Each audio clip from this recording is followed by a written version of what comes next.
अस्सलाम दोस्तों, कैसे हैं आप लोग। मेरा नाम है जीरक और आप देख रहे हैं जिम लाइफ विद जीरक यूट्यूब चैनल। कैसे मेरी जिम बडीज ट्रेनिंग कर रहे हैं, मेरे बगैर ट्रेनिंग कर रहे हैं। काफी दिन आपका भाई गायब रहा है, उसके लिए माजरत। तो खैर वापस आ गए आपकी खिदमत में वीडियोस लेके। दोस्तों आज की वीडियो बहुत इन्फॉर्मेटिव है। वीडियोस आप भाई की सारी इन्फॉर्मेटिव होती हैं। अगर आपको नहीं पता तो जाके मेरे चैनल को जाके एक्सप्लोर करें तो आपको अंदाजा होगा जो आपको भाई कंटेंट बनाता है वो बिल्कुल यानी कि आप कह लें कि वैसा कंटेंट मेरे यहाँ से यूट्यूब पे कोई नहीं बनाता, वैसी इन्फॉर्मेशन कोई नहीं देता। तो इसी तरह आज की वीडियो भी बहुत ज्यादा इन्फॉर्मेटिव होने जा रही है।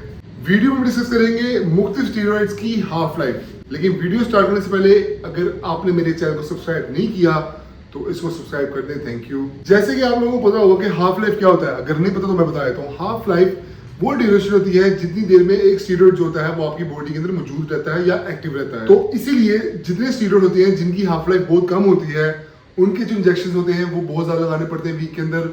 जैसे कि विंस्ट्रोल है, उसकी हाफ लाइफ बहुत ज्यादा कम है, तो वो अक्सर इस तरह होता है कि आपको डेली लगाना पड़ता है। इसी तरह कुछ स्टेरॉइड्स ऐसे होते हैं जिनकी हाफ लाइफ बहुत ज्यादा होती है, वो आपकी बॉडी में बहुत देर तक मौजूद रहते हैं।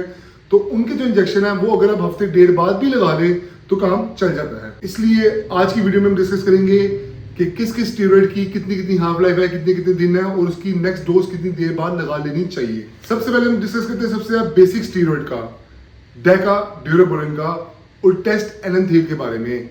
डेका ड्यूरेबोलिन और टेस्ट एनाथेट सबसे ज्यादा यूज और अब्यूज किया जाता है all over the world. Deca Durabolin का और टेस्ट एनाथेट की जो हाफ लाइफ होती है वो तकरीबन सेम ही है। इन दोनों स्टेरॉइड की जो हाफ लाइफ है वो है तकरीबन 6 से 7 दिन यानी कि एक वीक।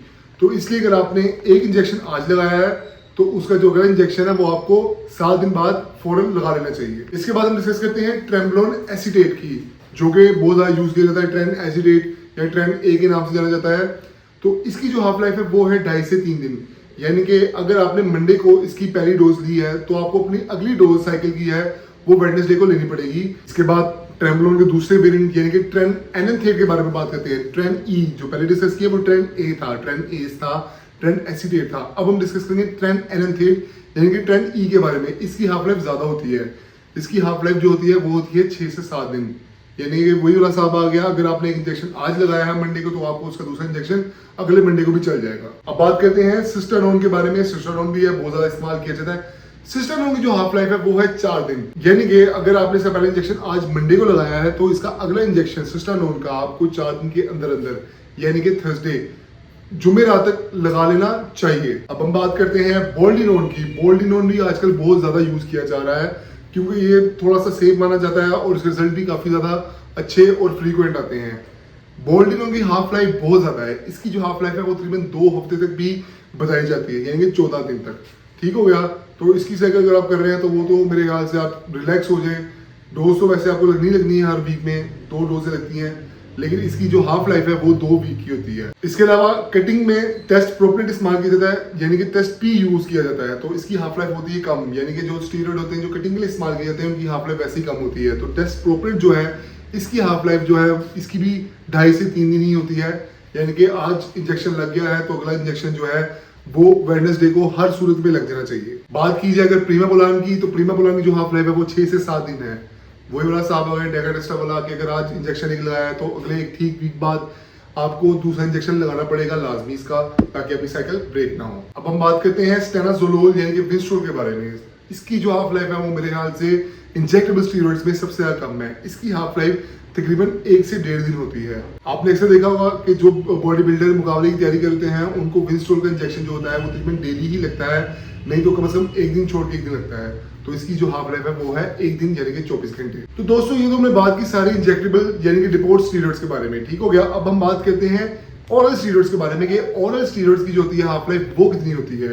तो कटिंग में जो इस्तेमाल होता है एनाबार, इसकी हाफ लाइफ होती है 9 घंटे, 9 से 10 घंटे होती है। इसलिए इसकी साइकिल ना खराब हो तो उसके लिए आपको इसकी डोजेज जो है वो सुबह शाम लेनी पड़ेगी। इस तरह कटिंग के एक और एजेंट के बारे में बात की जाए जिसका नाम है विंस्ट्रोल। विंस्ट्रोल जो इंजेक्टेबल की बात तो हमने कर ली, जो कि ओरल होता है, इसकी जो हाफ लाइफ है वो भी 9 से 12 घंटे होती है। तो इसकी जो डोज है वो भी आपको सुबह शाम ही लेनी पड़ेगी। बात की जाए एनाड्रोल की और डेनाबोल की। एनाड्रोल डेनाबोल 2 अलग स्टेरॉइड्स हैं लेकिन दोनों बहुत ज्यादा स्ट्रॉन्ग स्टेरॉइड्स हैं। तो ये ज्यादातर यूज होते हैं बल्किंग में और स्ट्रेंथ की साइकिल में। तो जो इन दोनों की हाफ लाइफ है वो है तकरीबन 8 से 9 घंटे। तो इसकी जो साइकिल खराब ना करने के लिए भी डोजेज जो है वो आपको सुबह शाम 2 टाइम ही लेनी पड़ेगी। और लास्ट के बारे में बात करते हैं प्रोविरोन के बारे में। प्रोविरोन भी अक्सर इस्तेमाल की जाती है, काफी ज्यादा इस्तेमाल की जाती है, लोग उसको पीसीडी में भी इस्तेमाल करते हैं, लेकिन बेसिकली स्टीरॉइड ही है, एनाबॉलिक स्टीरॉइड है ये। तो जो प्रोविरोन की हाफ लाइफ है वो है तकरीबन 12 घंटे। तो वही बात आ गई सुबह शाम। इस वीडियो में जो है हमने हिसाब लगा लिया है कि जो अपना इंजेक्टेबल स्टीरॉइड्स होती हैं उनकी ड्यूरेशन जो है वो काफी लंबी चौड़ी भी होती है, काफी ज्यादा कम भी होती हैं।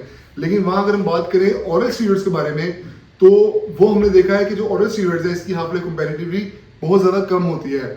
और इसलिए सारी स्टीरॉइड्स ही होती हैं एनाबॉलिक जो ऑरल स्टीरॉइड्स होती हैं इनकी दिन में 2 दफा डोजेस रिक्वायर्ड होती हैं, सुबह शाम इनको खाना पड़ता है क्योंकि इनकी हाफ लाइफ बहुत ज्यादा कम है ऑरल स्टीरॉइड्स की। तो दोस्तों मेरी अच्छी वीडियो इसलिए hope you like the video. अगर मेरे कंटेंट को पसंद करते हैं तो इसको लाइक करें, मेरे चैनल को सब्सक्राइब करें, सपोर्ट करें भाई को भी कोई मिलियन शिलियन में पहुंचा दें, व्यूज तो पहले दे दें यार।